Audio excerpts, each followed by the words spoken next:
Ooh, maybe I should grab some Japan bits for this setup. Yes, I'm going to do that.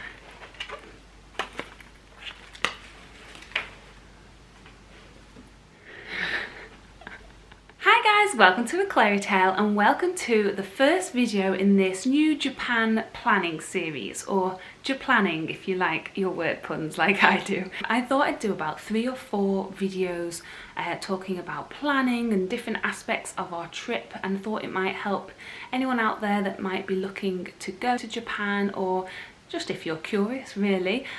So I just want to point out here, highlight that I am not an expert. I've only been once, so anything that I do talk about, it's just from my experience from the one time that I have been.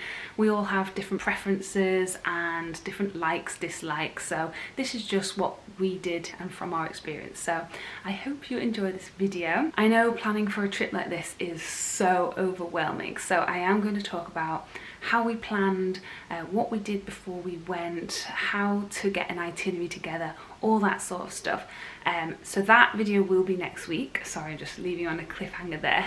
So in this first video of this Japlanning series, I am going to talk to you about money and the cost of everything. I'm going to break down everything, the prices, and just let you know. I know money is a bit of a touchy subject, it's quite private, and you just don't really see it getting talked about. And I think money is a key aspect in planning, because you want to be able to know your budget and whether you can do it or not, whether this trip is viable. So I thought that I would talk through what I spent and see what you think really. I think it might surprise some people. So I've got my computer here with all the prices of everything. I basically looked through all my bank statements, all emails and everything, and got a breakdown so that I can go through this video with you. And I just do want to say as well, talking money, I never want to sound like I'm bragging. I saved a whole year up for this. We are quite good with savings. We always put little bits in pots in the banks. I've talked about it before. We have a DVC fund that's been going for years, and basically that's what we did for Japan as well. That's how we saved. And as you'll see, the way we planned it and booked everything, we actually booked everything across a year as well, so there was never any huge stings. If you are new here, please subscribe, and if you've just come across this planning video because you're going to Japan, we actually went last year, and I've got a playlist on this channel. We filmed every single day, so I hope I'll put a link here and down there, and so you can have a look at our Japan trip. So about our trip, we flew on Monday the 16th of September 2019, so all these prices that I mentioned are correct as of then. Definitely just use this as a guide, because I know that things go up, things go down. I think already Disney prices have gone up. The reason why we actually flew in September was for the Rugby World Cup. So the first thing we bought on this whole trip was our rugby tickets. We bought them about 11 months, 10 months before the match, and they were £112.72 each. So that is already going to be something you can minus from your trip, because I'm sure you won't have anything like that. So with flights, obviously it depends when you're flying, who you're flying with, whether it's direct or indirect, or what class on the plane, all that sort of stuff. So even though we went for the rugby match, that was technically off-peak, so I think prices were a little cheaper because we went during school time, and at the time there were no direct flights from Manchester to Japan, so we had to fly indirect. We looked at going down to London, staying the night before, getting up, going straight onto a direct flight from London, but getting down there, this hotel stay, it all just amounted, and we needed more time to do that, and we just didn't have that, so we stuck with an indirect flight, and actually it was good. It broke up that long journey, so I was actually quite thankful for it in the end. Anyway, flights were £763.78 each, so not too bad, but not as bad as I thought it was going to be going all the way to Japan. So flights and rugby tickets were the two things we had booked just under a year before we actually went. We actually didn't book anything for ages from then, so we were able to build up our pot again for hotels and everything. So then now we had the rugby tickets and we had our flights. The dates were set in stone, so we were able to get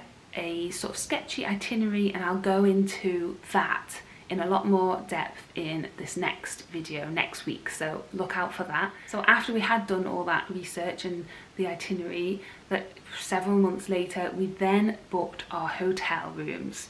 So hotel rooms, we started with booking the hotel in Shinjuku where we would be going to the match, because we knew exactly those dates.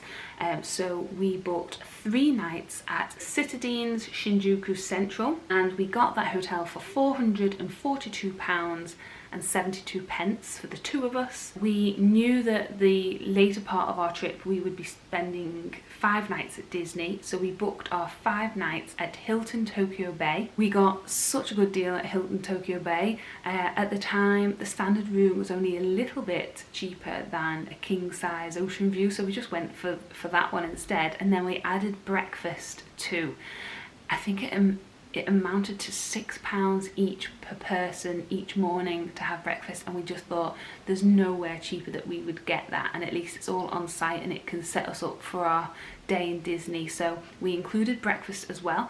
So for 5 nights, Hilton Tokyo Bay, including breakfast and an upgraded room, it was £627 and 32 pence, which again, for 2 of us, for breakfast for 5 nights, I thought that was really, really good. So then I had this great idea that I wanted to stay in a Disney hotel, even if it was just for 1 night. So we booked those 5 nights, and then I looked at the 1 night before, because I knew that we'd be getting to Disney that evening and we could spend the night looking around the resort. And I looked up Disneyland Hotel and Mira Costa, which is the Tokyo Disneyland Hotel, and they were both around £1,000 each for a night, and I just thought that's ridiculous.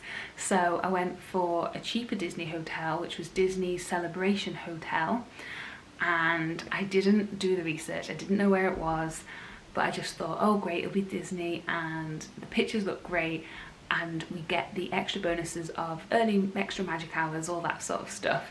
So I think this room is something that maybe you wouldn't add to your list, because this was a bit sort of silly. We should have just done the whole time in Hilton Tokyo Bay. But Disney Celebration Hotel for 1 night was £302 and 95 pence, so quite a bit. Then that was it for a while. We didn't book anything again for another while. We hadn't booked our Kyoto nights as of yet, because at the time our itinerary was a little different for the beginning, which I'll tell you about in next week's vlog. But I watched this Natasha vlog, and she recommended a Dormy Inn, and the Dormy Inn in Kyoto, which was right by the station as well, really well situated. It wasn't the most elaborate of hotels, but it just did the job. We were so busy in those 3 Kyoto days that we just needed a bed to sleep on. But the Dormy Inn for 2 nights was £167 and 70p, which is a bargain, and I do recommend it. It was a great hotel room. So that was it then.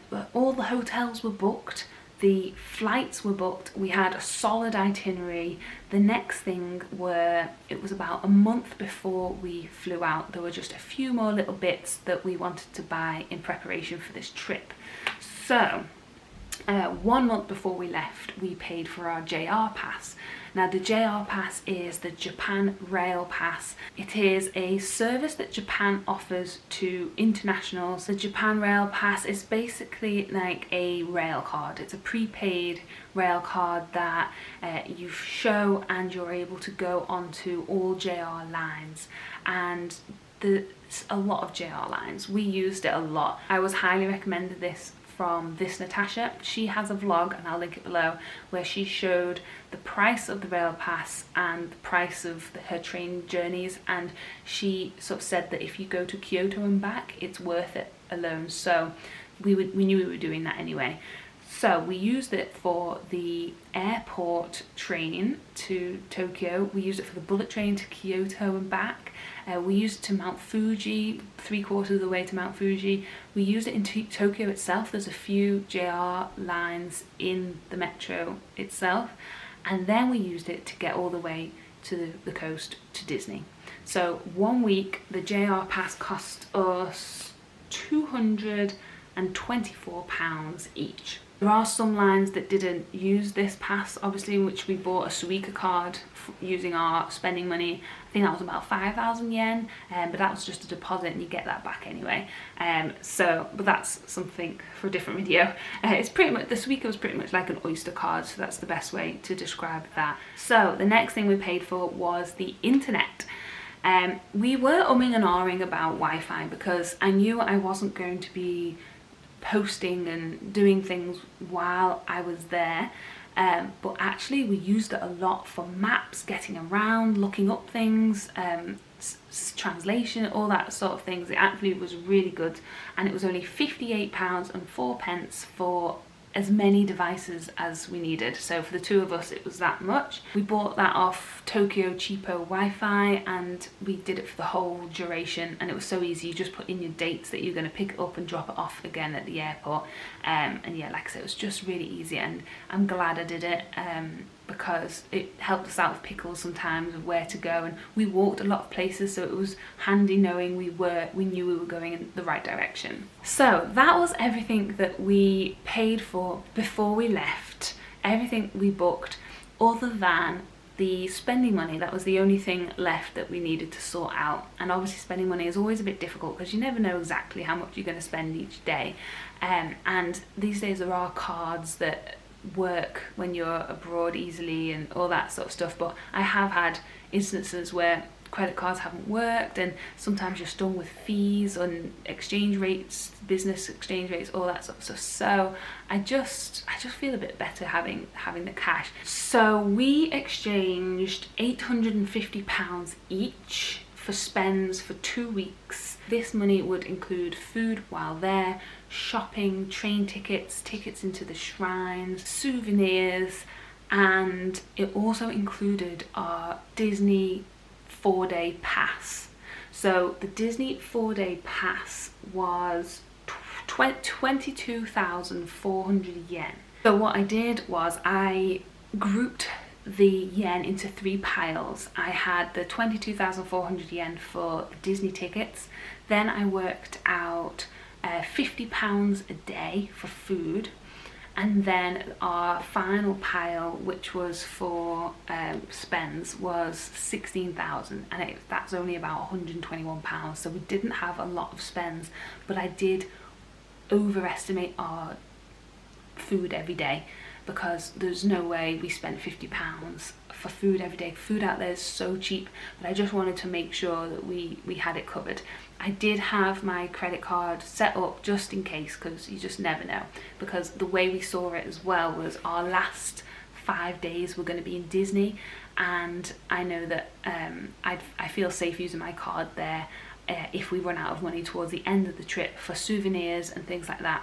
But actually we did not run out of any money. The only time I used my credit card was because I had to buy a camera that I obviously didn't budget for. So the camera, I spent just over £600 on my credit card for my camera. So that was the only really big sting. But yeah, like I say, I thought I could use, if there was a Dooney or Spirit jersey and I was going mad in Tokyo Disneyland, I could just use my card there. But I actually didn't need to. We really did well with our money. We paced ourselves. We never scrimped on food. We ate where we were always going to eat, but it was just a lot cheaper than we thought. So we were able to then use train tickets out of our food money so that we still had spending money at the end of our trip for Disney. So I have worked out the price, the total of the whole trip to Japan each. I've taken off the camera, I've taken off the rugby tickets because I know that you won't have that, and I've also halved the hotel rooms so that you can get a clear per person price of our trip.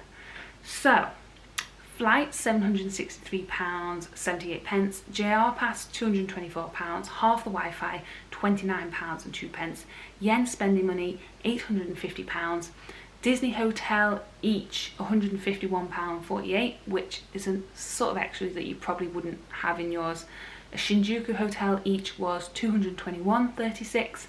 Hilton Tokyo Bay each for all those nights was £313.66. Dormy Inn in Kyoto was £83.85 each. The total each for this whole trip, £2,637.15. So what do you think of that? Are you surprised with that? Did you expect that? In dollars, that's about $3,200. So yeah, let me know what you think of that below.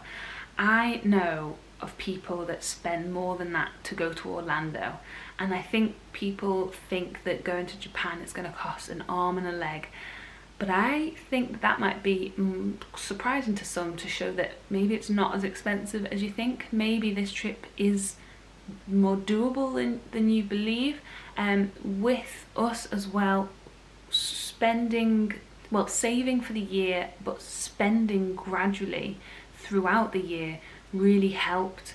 And I don't know if that's might help you if you want a tip. That's just something that really helped us, because it was a gradual spend. We didn't really see a big dent, so even that total amount didn't seem as high because we spent that throughout 11 months and we were saving each month as well. And then obviously with us having bought the flight and the hotels and the JR pass and the internet, we didn't spend a lot when we were there because it was already sort of prepaid. The breakfast in the hotels were a big help.